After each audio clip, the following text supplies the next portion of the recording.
Well, I'm excited to have you on the call. I just have a couple of questions for you. This is for our recruiting roundup. It'll be featured on the Redline Report, so we're super excited to have you. First off, I just want to find out a little bit about your background and what brought you into this industry that we talked about that we can't seem to ever get out of because it's so addicting. It is. It's an addicting industry. I grew up in this industry. I was my whole family was in transportation. They were in trucking, over the road trucking, and I always tell people that my daycare was a truck stop.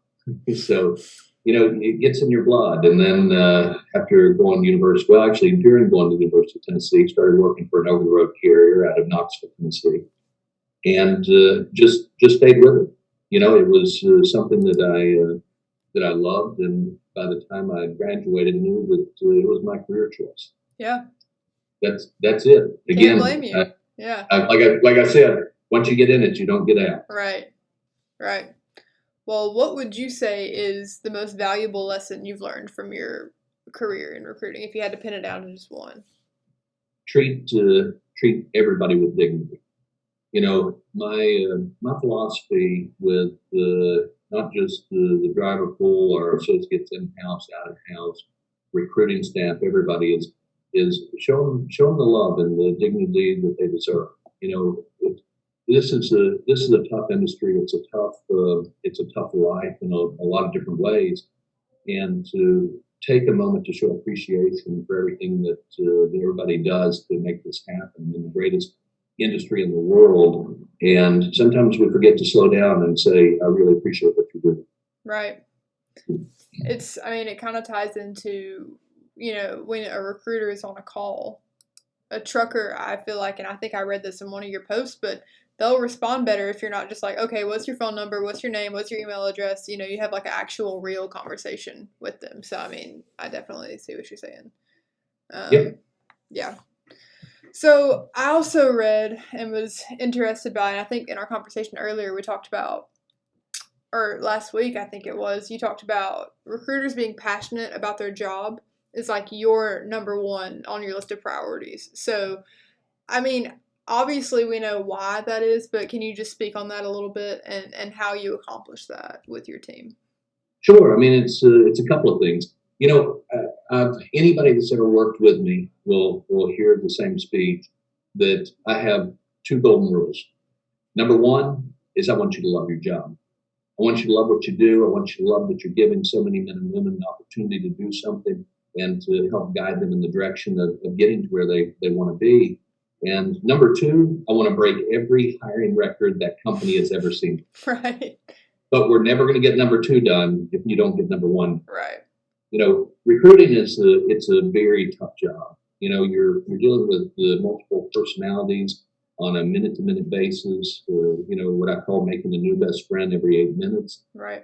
Getting in and showing the compassion, being informative, being engaged, giving them the insight into what it means to make that conversion from one company to another, or even coming out from the outside of the industry into the industry, to give them the insight, do the hand holding, give them that compassion of what it's really going to be like when they make that leap. Yeah, definitely. That's a good note. Yeah. And I know that I also read, I've been reading up on you a good bit. You talked about how SignOn bonuses are a little, I don't really even want to say misleading, but you mentioned how the drivers that you have are kind of like, well, you're paying out all this money for new people. Like, what about us? So what approach, besides just, being personable with them, what approach, maybe an alternative to SignOn bonuses, would you try to implement if it were up to you? The thing that'll supersede all of it is the experience. Yeah. The driver experience from the moment that they first make contact to the point that they get in a truck has got to be stellar. It's got to be something that's memorable. It's got to be something that's better than what they've seen before. Right. And once they get in the truck, then it's got to live up to the expectation of what we do on the front end. And staying in touch with your operations team, your site managers, your dispatchers, your all the way up to the BP level, of making sure that they understand, that you're all on the same page, of trying to make sure that that this person is giving us their all, and we're going to give them our all. Yeah. It is. The sign-on bonus thing, I've been pretty adamantly against it most of my career. I think that some are done correctly, some are done incorrectly. I think that it comes out to, can you benefit the whole and not just the new? Because I think that that's where you're kind of disadvantaging some of your legacy guys and gals that have been there, and not showing them the same respect as you would somebody brand new coming from one company to yours and saying, "Well, you're the greatest." Yeah. So I think that's very, very important. I mean, the sign-on bonus can be used in certain ways that are somewhat effective, but for the most part, the experience is going to outweigh them. I agree with you. I mean, enough companies doing that is kind of what can get the turnover problem as high as it is right now, and I mean, you have the legacy people, but if somewhere else is offering them a bonus, they can't refuse, it's hard to make that bucket not leak anymore. So, I mean, I definitely, I see where you're coming from, and I agree with you. So in your career, you've dealt personally with the drivers, right? Like, you've spoken a lot with them, and you know them pretty well. I always love to ask this in all of my interviews, but what is the strangest thing a driver has asked you? Usually I say requested, like onboarding, but just the strangest question that you've gotten from a driver that you can remember. I don't know. I can't think of anything strange. I've had some slightly out of the norm type things, but nothing that really stands out as being strange. I mean, again, when you've done it as long as I have, some things that might seem a little bit unusual to somebody on the outside becomes the norm where you're at. And I've always been very, very adamant about being hands-on and face-to-face with all of the guys. Yeah. And, for most of my career, I would be right in front of them in orientation, come around and shake hands, and, and have a good hour or more of question and answer. I'm the one that is helping make the rules or building guidelines around what's going on. Yeah. I want to hear from you guys as to what it is that you want to see. What can I do to make your experience better? Yeah. So, a lot of that. So, a lot of hands-on, one-on-one. I'll say that there's never been anything unusual. Okay.